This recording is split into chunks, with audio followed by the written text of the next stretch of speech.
भारत माता की जय श्री राम। आज हम सभी लोग अपने बीच में उत्तर प्रदेश के यशस्वी माननीय मुख्यमंत्री जी का इस कबीर की धरा पर महानिर्माण पवित्र स्थली पर मैं प्रवीण निषाद और मैं अपनी तरफ से भी, पार्टी की तरफ से भी सभी माननीय विधायकगण, उपस्थित पूर्व सांसदगण, जिले के पदाधिकारी और उपस्थित के अपार जनसमूह के द्वारा मैं महाराज जी का इस पवित्र धरा पर हार्दिक स्वागत, वंदन, अभिनंदन करना चाहता हूं। आज चुनौतियों का सामना करते हुए जिस प्रकार से इस उत्तर प्रदेश की धरा पर लोक कल्याण की और जन कल्याण की योजनाएं धरातल पर पहुंच रही हैं और आज इस मगहर महोत्सव के समापन दिवस के अवसर पर हमारे बीच में इस जनपद के तकरीबन 600 जोड़ों का यहाँ पर सामूहिक विवाह भी हुआ। यहाँ पर जितने भी उपस्थित हमारे भाई बहन जो आज इस नवजीवन को प्रारंभ कर रहे हैं, मैं अपनी तरफ से भी आप सभी का हार्दिक स्वागत वंदन करना चाहता हूँ। साथियों, कि चुनौतियों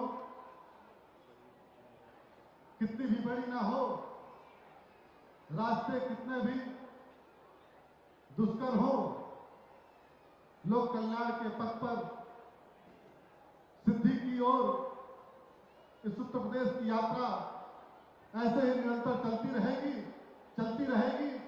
और चलती रहेगी। इन्हीं सब बातों के साथ एक बार पुनः आप सभी का इस मंच के माध्यम से आप सभी का हार्दिक स्वागत वंदन करते हुए अपनी वाणी को विराम देना चाहता हूँ। जय हिंद, जय भारत, भारत माता की जय। धन्यवाद। बहुत बहुत धन्यवाद माननीय सांसद जी। कबीर मगहर महोत्सव 2024 का शुभारंभ 28 जनवरी को हुआ था, जिसमें प्रतिदिन देश के प्रतिष्ठित और ख्याति लब्ध कलाकारों ने अपनी प्रस्तुतियों के माध्यम से इस महोत्सव को एक सार्थक आयाम दिया। प्रस्तुत है कबीर मगहर महोत्सव 2024 की यात्रा की एक झलक।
कबीर मगहर महोत्सव 2024 की सेफ सिटी इनिशिएटिव के तहत जनपद मुख्यालय में बने integrated control and command centre का एक छोटा सा चलचित्र है। अनुरोध करूंगी उसको प्रस्तुत करें। मैं बता दूं कि एक माह पूर्व माननीय मुख्यमंत्री जी द्वारा सेफ सिटी इनिशिएटिव के तहत जनपद मुख्यालय में बने integrated control and command centre का शिलान्यास किया गया था।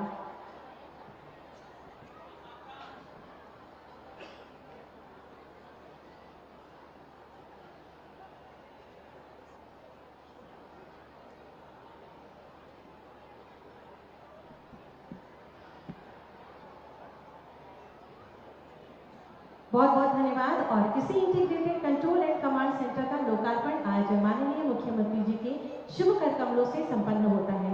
मैं बहुत ही आदर के साथ माननीय मुख्यमंत्री जी को मंच पर आमंत्रित करूंगी। कृपया मंच पर पधारें और इसका लोकार्पण करें आप सभी की जोरदार तालियों के साथ। बहुत बहुत स्वागत, अभिनंदन है माननीय आपका मंच पर। जय श्री राम, जय जय श्री राम। माननीय मुख्यमंत्री जी का शुभागमन मंच पर जोरदार तालियों के माध्यम से आपका स्वागत, अभिनंदन। आपसे अनुरोध है कृपया इस बटन को दबाकर इस integrated control and command centre का लोकार्पण करें। भारत माता की, भारत माता की।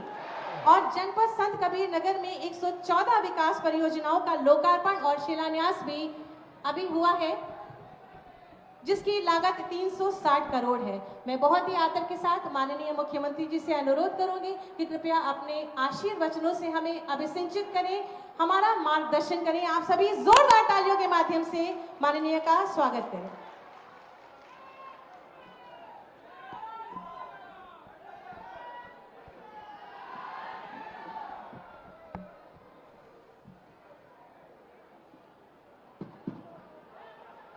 भारत माता की, भारत माता की, भारत माता की। कबीर महोत्सव 2024 के आज के इस समारोह में जनपद संत कबीर नगर की प्रभारी मंत्री श्रीमती विजय लक्ष्मी गौतम जी,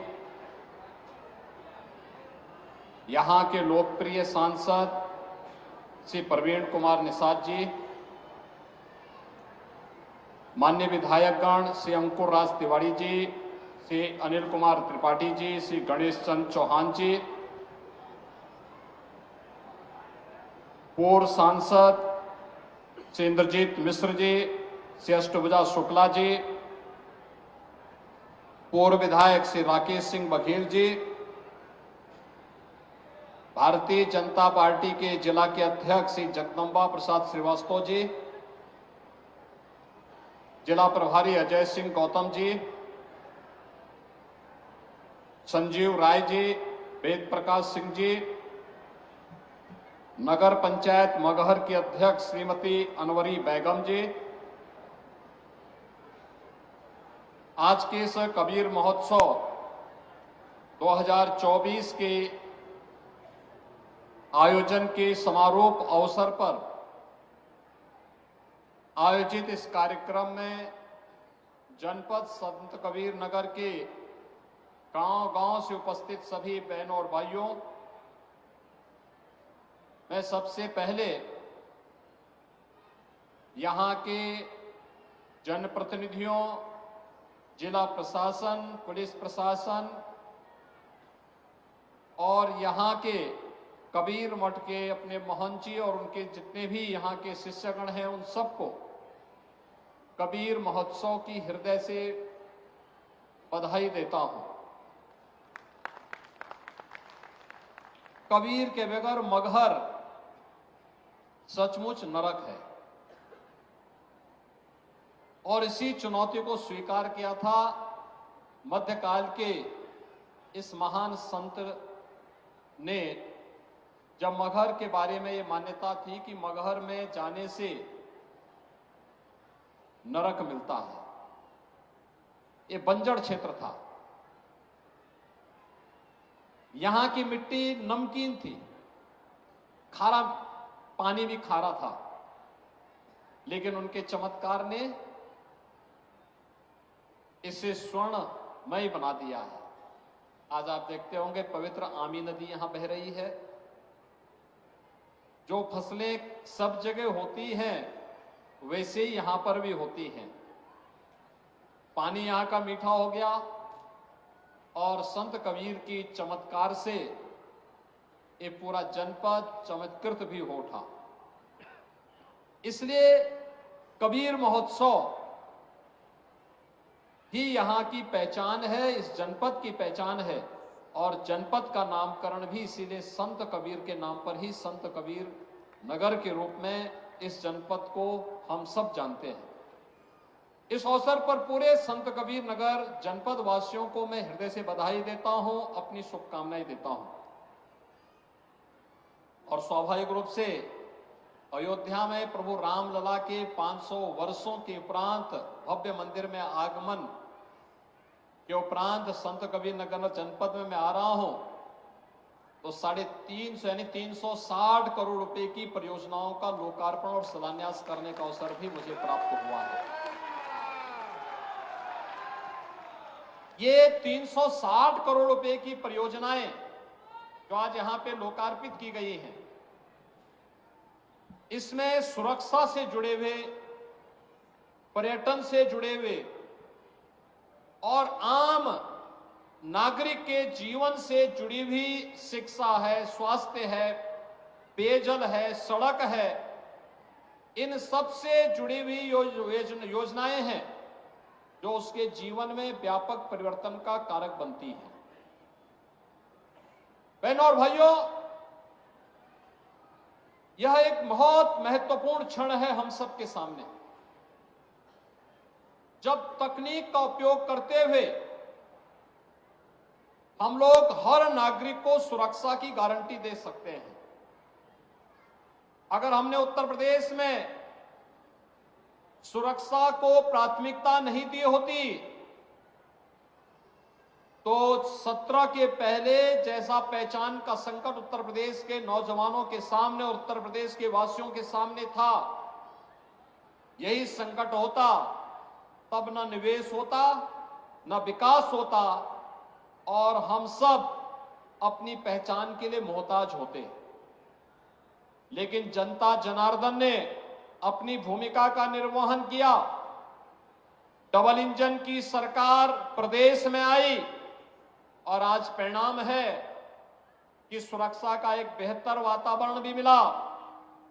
विकास की योजनाएं प्रभावी ढंग से क्रियान्वित हो रही हैं और विकास की योजनाओं के साथ साथ जनता को लोक कल्याणकारी योजनाओं का लाभ किस रूप में प्राप्त हो रहा है। आज इस कबीर महोत्सव के अवसर पर मगहर में 600 बालिकाएं दाम्पत्य जीवन के साथ यहां पर शादी ब्याह के कार्यक्रम के साथ जोड़ रही हैं। उनका विवाह का कार्यक्रम मुख्यमंत्री सामूहिक विवाह योजना के माध्यम से आज यहां संपन्न हो रहा है। मैं इस अवसर पर यहां के जनप्रतिनिधियों और प्रशासन को इस कार्य के लिए हृदय से बधाई देता हूं और इन सभी परिवारों को भी अपनी शुभकामनाएं देता हूं जिन परिवारों की बालिकाओं का, बालकों का ये शादी ब्याह हो रहा है। मैं तो देख रहा था, मैंने वहां एक जोड़े को वहां पर मैं देख रहा था, वहां पर मैंने पूछा तो पता लगा लड़का तो गोरखपुर का ही रहने वाला है। तो मैंने कहा देखो तुमने अपना कार्ड नहीं दिया, लेकिन देखिए सरकार की योजना मुझे यहां लेके आ गई, मैं बिना बुलाए मेहमान आपकी शादी में शामिल हो गया। आप सोचिए 600 बालिकाओं की शादी, दहेज मुक्त विवाह, दहेज मां बाप नहीं देंगे, खाने पीने की व्यवस्था मां बाप को नहीं करनी है, ये कनात तंबू ये जितना भी तामझाम है सब मां बाप को नहीं करना है, ये सारी व्यवस्था सरकार करेगी। 51,000 रुपए हर जोड़े की शादी के लिए, जिसमें से 35,000 रुपए बालक बालिका के खाते में जमा कर दिया जाता है। 10,000 रुपए का सामान बालिका और बालक के लिए खरीदे जाते हैं और 6,000 रुपए खाने पीने आदि व्यवस्था में यहां पर खर्च हो रहे हैं।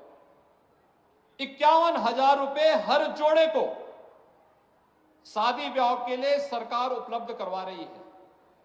यह एक बड़ा कार्यक्रम और मुझे आज बताते हुए प्रसन्नता है कि प्रधानमंत्री मोदी जी के बेटी बचाओ बेटी पढ़ाओ के कार्यक्रम की कड़ी में उत्तर प्रदेश की ये योजनाएं, मुख्यमंत्री कन्या सुमंगला योजना, बेटी के जन्म लेने से लेकर के स्नातक तक की पढ़ाई की व्यवस्था, और वह शादी योग्य होगी तो मुख्यमंत्री सामूहिक विवाह योजना के माध्यम से इसी प्रकार का भव्य समारोह। आप मुझे बताइए किसी की बारात में इतनी भारी संख्या आती है क्या? मुख्यमंत्री भी है, मंत्री भी हैं, सांसद भी हैं, विधायक भी हैं, अधिकारी गण भी हैं और समाज का हर तबका भी यहां पर उपस्थित एक साथ हो गया। इतनी भीड़ तो मैंने बारात में देखी नहीं है, लेकिन इतनी भीड़ शादी ब्याह के कार्यक्रम में सामूहिक विवाह योजना के माध्यम से इन गरीब बालिकाओं की शादी ब्याह के कार्यक्रम में, तो यह ईश्वर की कृपा है, संत कबीरदास जी की कृपा है और डबल इंजन सरकार का प्रभाव है, जिसका लाभ आज आपको यहां पे प्राप्त हो रहा है। इस अवसर पर मुझे प्रसन्नता है कि सामूहिक विवाह योजना के साथ साथ संत कबीर नगर जनपद एक नया जनपद है। एक लंबी यात्रा नहीं हुई और इस जनपद ने अपनी यात्रा को किस तरीके से तेजी के साथ आगे बढ़ा रहा है। पिछले 5 वर्ष के अंदर आपने देखा होगा, प्रधानमंत्री मोदी जी का भी कार्यक्रम यहां लगा था, राष्ट्रपति जी का भी कार्यक्रम यहां लगा था, कबीर एकेडमी का भी निर्माण हम लोगों ने यहां पर किया है। पखरा ताल का पुनरुद्धार करके उसको इको टूरिज्म का एक नया केंद्र बनाने की तैयारी, पक्षी विहार के साथ साथ वहां पर्यटक आ सके, यहां के लोगों में आजीविका के साधन उसके माध्यम से सृजन हो सके, लोगों को मनोरंजन का एक केंद्र बन सके, प्रवासी पक्षियों का एक केंद्र ये बखरा झील बन सके और मछुआरों के लिए भी मछली पालन का एक प्रमुख केंद्र के रूप में उसको विकसित किया जा सके। इस दृष्टि से बखरा झील के पुनरुद्धार की एक बड़ी कार्य योजना हम लोग तैयार कर रहे हैं। लेकिन साथ साथ यहां पे तामेश्वर धाम मंदिर के लिए भी पुनरुद्धार और पर्यटन विकास के कार्यक्रम को हम आगे बढ़ाने जा रहे हैं।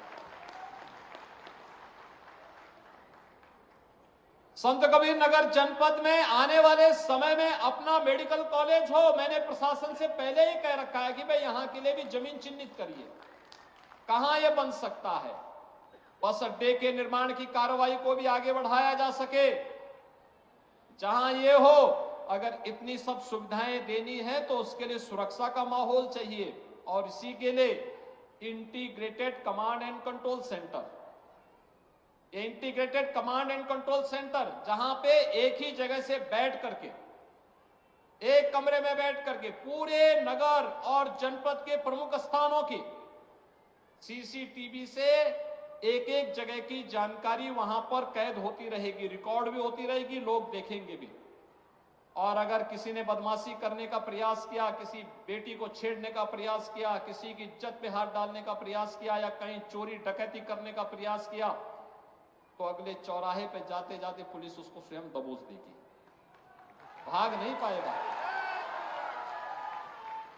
वो भाग नहीं पाएगा। एक जगह से सब कुछ वहीं से उसको पता ही नहीं लगेगा, लेकिन अगले चौराहे पर इससे पहले कि कुछ हो तब तक राम नाम सत्य है की बात सामने आ जाएगी। ये कमांड एंड कंट्रोल सेंटर एक तो सुरक्षा का बेहतर माहौल देगा और दूसरा ट्रैफिक मैनेजमेंट के लिए, ट्रैफिक की व्यवस्था कहां पे जाम है ये देखने का काम भी इसके माध्यम से ट्रैफिक पुलिस करेगी, डायरेक्शन देगी, कहां पे पुलिस को लगना है, कैसे व्यवस्था होनी है, कहां जाम है यह देखने का भी एक अवसर मिलेगा। नगर पालिका परिषद स्वच्छता के कार्यक्रम की मॉनिटरिंग भी इस ICCC से देख सकती है। और ठीक इसके साथ ही कोरोना कालखंड में integrated command and control centre की उपयोगिता आपने देखी होगी। कमांड यानी कोरोना कालखंड में हम लोग इसका उपयोग करते थे, एक एक गांव में स्क्रीनिंग करने की, एक एक गांव में क्या गतिविधियां चल रही इनको देखने की, हॉस्पिटल की व्यवस्था को संचालन करने की, वैक्सीनेशन के कार्यक्रम की, सैनिटाइजेशन के कार्यक्रम की और तमाम अन्य कार्यक्रमों को हम लोग लेकर के चलते थे। और आज ये सभी कार्यक्रम यहां पर मुझे बहुत अच्छा लगा कि संत कबीर नगर जनपद ने भी अपना ICCC बना दिया है और उसको व्यवस्थित तरीके से आगे बढ़ाने के लिए कार्य किया है। मैं इसके लिए यहां के जनप्रतिनिधियों को भी धन्यवाद दूंगा कि इन्होंने अपनी निधि का उपयोग भी ICCC बनाने में किया और उसका परिणाम है कि एक सुरक्षित खलीलाबाद, सुरक्षित मगहर, सुरक्षित संत कबीर नगर, उनके प्रयासों से आज यहां पे प्रशासन और शासन की योजना का लाभ यहां पर उसके माध्यम से लोगों को प्राप्त होगा। आज देश बदल रहा है, एक नए भारत का दर्शन हो रहा है। प्रधानमंत्री मोदी जी के नेतृत्व में इस नए भारत में हम सबका गौरव बढ़ा है। 140 करोड़ लोग आज अपने आप को गौरवान्वित महसूस करते हैं। जब देश शक्तिशाली होता है तो वह समर्थ भी होता है। समर्थ होता है तो समृद्धि अपने आप आने लगती है, और उस समृद्धि को देखते हुए आज भारत दुनिया की 5वीं बड़ी अर्थव्यवस्था बना है। और बहुत शीघ्र 2024 में एक बार मोदी जी को फिर से देश के प्रधानमंत्री पद की कुर्सी सौंपिए, भारत दुनिया की 3री बड़ी अर्थव्यवस्था बनेगा। भारत का दुनिया की 3री बड़ी अर्थव्यवस्था बनने का मतलब हर नागरिक के जीवन में परिवर्तन होना, प्रति व्यक्ति आय बढ़ना। उत्तर प्रदेश ने पिछले 6 वर्ष में 6 करोड़ लोगों को बहुआयामी गरीबी से ऊपर उठाने का काम किया है, और पूरे देश में 24 करोड़ लोग बहुआयामी गरीबी से ऊपर उठे हैं। इस सरकार के द्वारा उठाए गए उन कदमों का परिणाम है, जिसके परिणाम स्वरूप एक गरीब को बिना किसी भेदभाव के शासन की योजना का लाभ प्राप्त हो रहा है। आवास मिले सबको बिना भेदभाव के, शौचालय मिला बिना भेदभाव के सबको मिले, आयुष्मान का कार्ड बिना भेदभाव के सबको मिल रहा है, राशन कार्ड की सुविधा हर जरूरतमंद को प्राप्त हुआ है, सड़कें बन रही हैं, हाईवे, रेलवे, एयरपोर्ट, 2 लेन और 4 लेन की कनेक्टिविटी, इन सभी का लाभ प्राप्त होता हुआ दिखाई दे रहा है। और आपका ये जनपद तो मुख्यालय लखनऊ गोरखपुर हाईवे के साथ जुड़ा हुआ है, दक्षिणांचल राम जानकी मार्ग के साथ जुड़ा हुआ है, और उत्तरांचल में भी अच्छी कनेक्टिविटी की व्यवस्था हो रही है। यानी जनपद हर ओर से एक अच्छी व्यवस्था के साथ जुड़ रहा है, और विकास की इन्हीं संभावनाओं को आगे बढ़ाने के लिए हम सबको मिलकर के काम करना है। मैं आज के इस अवसर पर यहां के प्रशासन से ये कहूंगा कि जिस तेजी के साथ उन्होंने विकास के इन कार्यक्रमों को आगे बढ़ाया है, पिछले दिनों Uttar Pradesh global investor summit के अवसर पर जनपद संत कबीर नगर में भी निवेश के प्रस्ताव प्राप्त हुए थे। बहुत शीघ्र उत्तर प्रदेश में हम लोग उत्तर प्रदेश का ग्राउंड ब्रेकिंग के कार्यक्रम को, यानी जितने भी प्रोजेक्ट प्राप्त हुए हैं उनके शिलान्यास के कार्यक्रम को हम प्रारंभ करने जा रहे हैं। उस अवसर पर संत कबीर नगर की भी उन परियोजनाओं के लिए जहां जमीन की आवश्यकता है जमीन उपलब्ध कराना, जहां पे अन्य प्रकार की जितने भी नो ऑब्जेक्शन सर्टिफिकेट उपलब्ध करवाने की कार्रवाई है, ये सभी प्रकार की कार्रवाई को समयबद्ध तरीके से आगे बढ़ाने का कार्य सभी संबंधित विभाग अगर कर पाएंगे तो यहां की योजनाएं न केवल आगे बढ़ेंगी बल्कि हजारों नौजवानों के लिए नौकरी और रोजगार की सुविधाएं उपलब्ध होंगी। और संत कबीर नगर के लिए तो कबीर में खल्लाबाद में तो है ही व्यवस्था, उनसे सटे हुए आमी नदी के ठीक उस पार गीडा भी यहां तक फैल चुकी है, तो गीडा में भी रोजगार के ढेर सारे अवसर आपके लिए उपलब्ध होंगे।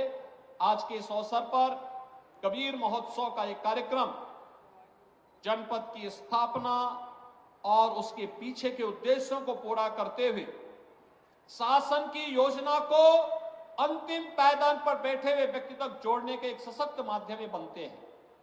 अपनी लोक कला, लोक परंपरा, लोक संस्कृति, लोक गाथा, इन सब को आगे बढ़ाने के साथ साथ मेरी आप सबसे अपील होगी, बहुत सारे परिवार ऐसे होंगे जिनके पास पुरानी चीजें होंगी, किसी के पास पांडुलिपि होगी, किसी के पास ताम्रपत्र होगा, जहां तहां बिखरे पड़े होंगे, इसको कलेक्शन करके जिले के अंदर उसका एक केंद्र बनना चाहिए जहां एक बेहतर म्यूजियम बने, जिस म्यूजियम में हम लोग इनको संरक्षित कर सकें और आने वाली पीढ़ी के लिए इसे धरोहर के रूप में सजो सके, इसके बारे में भी एक बहुत बेहतर व्यवस्था होनी चाहिए। और कबीर एकेडमी इसमें मगहर के उसमें सहयोगी बनेगी, उसको संरक्षण करने में सहभागी बन पाएगी। इस विश्वास के साथ आज के इस अवसर पर मैं एक बार फिर से कबीर महोत्सव 2024 के इस समापन कार्यक्रम के अवसर पर यहाँ के जनप्रतिनिधियों, यहाँ के प्रशासन को और इस पूरे कार्यक्रम में सहभागिता निभाने वाले जितने भी कलाकार आए हैं, वे बाहर के भी थे, लोकल भी थे, यहाँ के महंत जी को, यहाँ के पूर्व और वर्तमान जनप्रतिनिधियों को, अन्य सभी महानुभावों को, उद्यमियों को, जिनकी भी सहभागिता इस पूरे समारोह के साथ रही है, कार्यक्रम के साथ रही है, उन सब का हृदय से अभिनंदन करते हुए उन्हें बधाई देता हूं एक सफल आयोजन के लिए और अपनी शुभकामनाएं देते हुए वाणी को विराम देता हूं। धन्यवाद। जय जय श्री राम। बहुत बहुत धन्यवाद, आभार माननीय, आपके आशीर्वचन के लिए। आप सभी अपने स्थान पे बैठे रहें।